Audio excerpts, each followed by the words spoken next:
Our first story begins in a small, peaceful town where life moved slowly and everyone knew each other. It was the kind of place where children played in the streets until dusk, and the most exciting thing that ever happened was the annual town fair. But one summer the town was gripped by fear when reports of a strange clown sighting began to circulate. At first it seemed like a harmless prank, a clown seen at the edge of the woods standing still, watching. But as the sightings increased, the town's sense of safety began to erode. Sarah, a teenager with a love for urban exploration and a fascination with dark web horror stories, decided to investigate the rumours with her friends. They had heard creepy Reddit scary stories about clowns lurking in the woods, and they thought it would be thrilling to try and catch a glimpse of this mysterious figure. One night, armed with flashlights, their phones ready to capture anything strange, and a sense of invincibility only youth can provide, they ventured into the woods where the clown had been seen. The deeper they went into the woods, the more oppressive the horror ambience became. The trees stood like silent sentinels, their branches forming twisted skeletal patterns against the night sky. The air grew colder with each step, and an unnatural silence settled over the group as they approached a small clearing. And there, in the centre of the clearing, bathed in the pale light of the moon, stood the clown. The clown's appearance was unsettling, his makeup smeared as if hastily applied, his smile stretched unnaturally wide, and his eyes glinting with a sinister light. He stood perfectly still, as though waiting for them. The horror ambient was suffocating, the silence heavy, broken only by the sound of their own breath catching in their throats.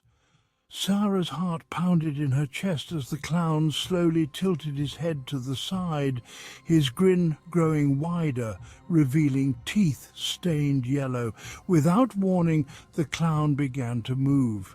His steps slow at first, then quickening into a jerky, almost inhuman gait, reminiscent of something out of a Batman analog horror film.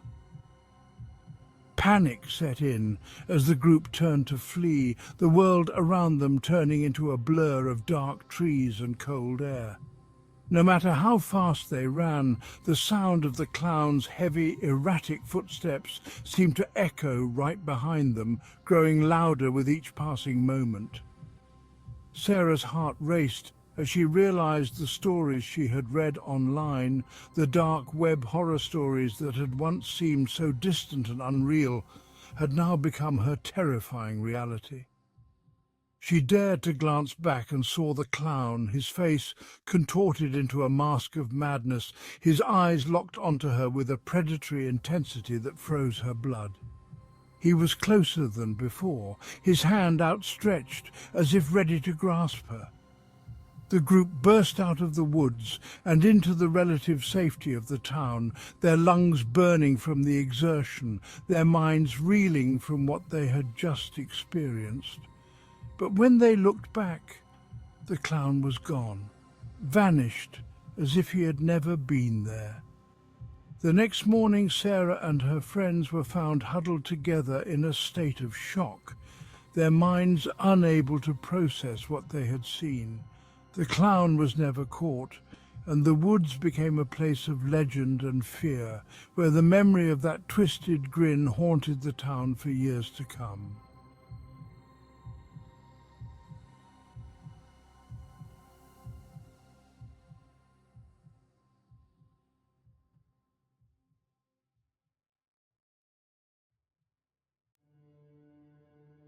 Our second story takes us to a picturesque suburban neighborhood where a family was preparing to celebrate their child's 8th birthday.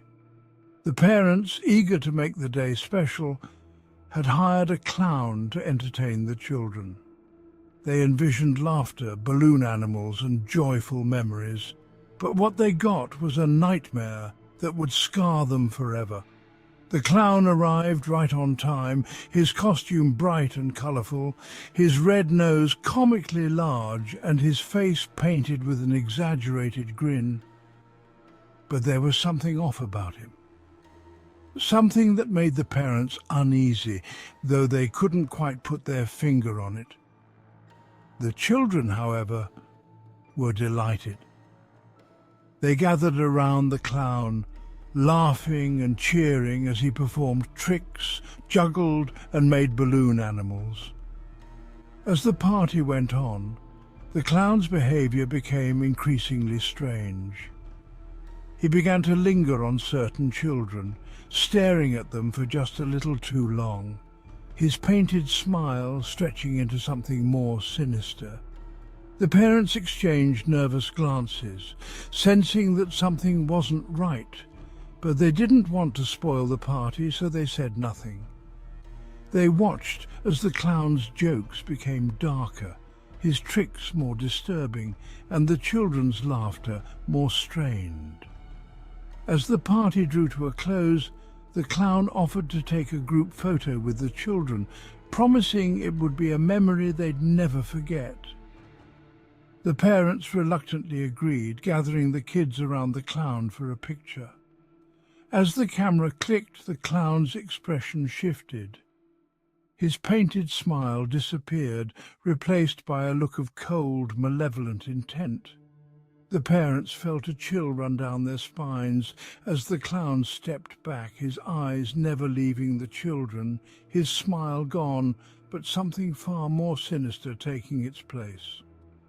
That night, after the party was over and the children were tucked into bed, the parents reviewed the photos on their camera. In each picture, the clown's face was twisted into a different expression of horror, his eyes wide with madness, his mouth open in a silent scream.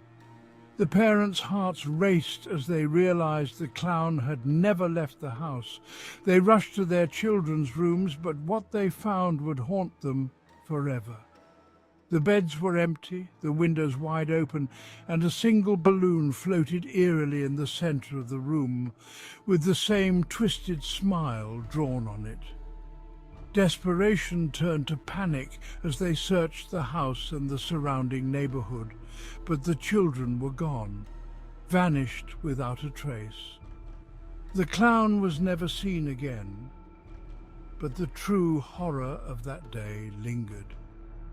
Every year, on the anniversary of the birthday, the family found a new balloon tied to their front door, bearing that same twisted grin, a haunting reminder that the clown was still out there, watching, waiting. Our final story takes us to an old, abandoned carnival on the outskirts of a forgotten town. The carnival had once been the highlight of the summer season, a place of joy and excitement where families gathered to enjoy the rides, games and attractions. But the carnival had been shut down years ago after a series of tragic accidents claimed the lives of several workers. The once vibrant place was now a decaying relic, its rides rusted and its tents tattered, left to be reclaimed by nature. But for some, the abandoned carnival held a macabre allure. Mark, a thrill-seeker with a fascination for ghost adventures and paranormal investigations, had heard the tales of the haunted carnival and was determined to see if the stories were true. He convinced his friends to join him on a nighttime expedition to the old carnival grounds, eager to explore its forgotten corners and perhaps encounter something supernatural. As they entered the carnival under the cover of darkness, the horror ambience was palpable. The once vibrant lights were long extinguished, leaving the rides and attractions shrouded in shadows. The air was thick with the scent of decay, and the silence was broken only by the occasional creak of rusted metal. The group made their way through the overgrown paths, their flashlights casting long, eerie shadows across the faded signs and broken stalls. They reached the old funhouse, its entrance marked by a giant clown face, its wide grin now faded and cracked. The group hesitated, but Mark, eager for a scare, pushed them to enter. Inside, the air was stale and cold, and the walls were lined with cracked mirrors that distorted their reflections into grotesque shapes.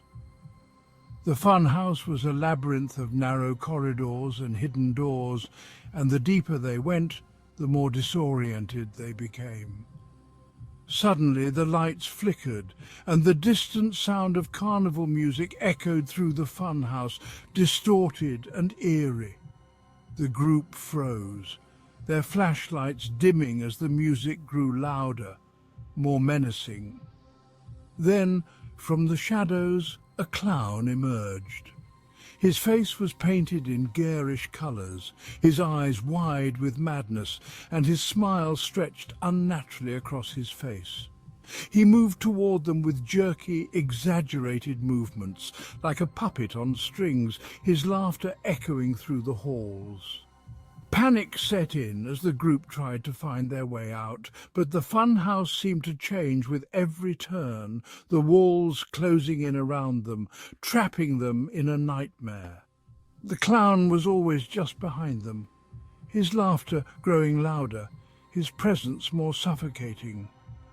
Mark realized too late that the stories he had read were true.